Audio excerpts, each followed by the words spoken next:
नमस्कार दोस्तों आओ गोकुल फार्मिंग को आपन को स्वागत। आपण देखुचंती ए हुड़ारे बैगण गछ दिशु नथिबो। एटा गला राती सब राति रे गाय आसी खाई देथिले। आमर एपटे टिके गाय छड़ा होची तो खरा दिन पई एठी हम चाष बास किछि हो नै, तो से एका गाई टी छाड़ी देइछन्ते। तो आप देखुचंती कि एटा जाक सब गाय मोर नुकसान राति रे आसी खाई देइछन्ते 800-900 खंडे गछ। आ खाली बंद बंद टिके रही। ए गछ को टिके टिके आउ टिके छोट गछ पई छोटर फेर पुणी थे बड़ कला जत्न टे करने पड़ो।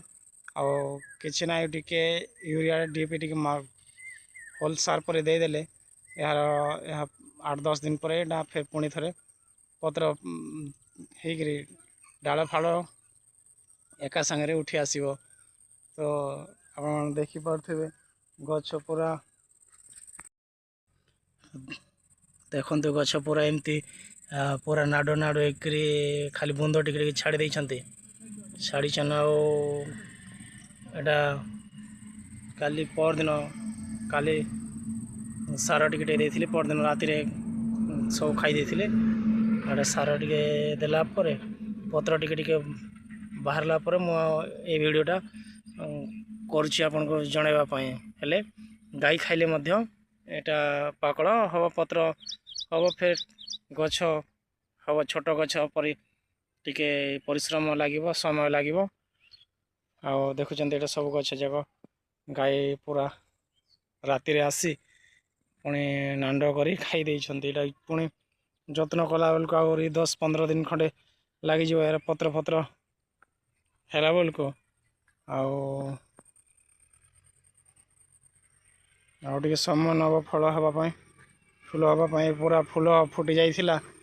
यार गछ जाक एमती एमती होकर पूरा फूल जाक हो सारी एटा।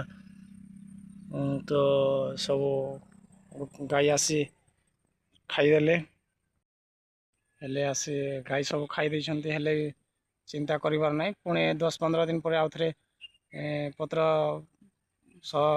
डाही सह पूरा गोछाई बाहर खाली टिके यूरिया डीएपी आर 19-19 को देवा पड़ो। से पूरा प्रिपरेशन सरी जाइए, पत्र भी गोटे गोटे आसी सारानी।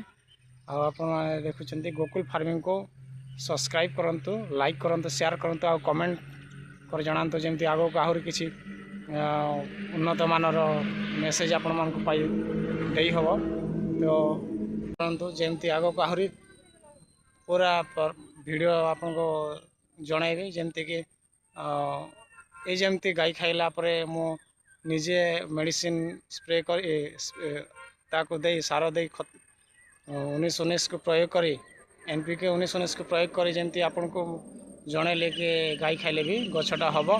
से भले पुणी आगो को आहुरी अनेक प्रिवियस वीडियो देवी जेमती मो निजे परीक्षा करछे, निजे सार देकर ये करुच्ची। तापर आपन को मु वीडियो बनेकर जनाऊँगी। से भले आप सब्सक्राइब करंतु, लाइक करंतु, शेयर करंतु, कमेंट मध्य करंतु जेमती आगो आहुरी भल वीडियो दे पारि। निश्चित भाव गोटे कमेंट रखिए और सब्सक्राइब टे करेंगे।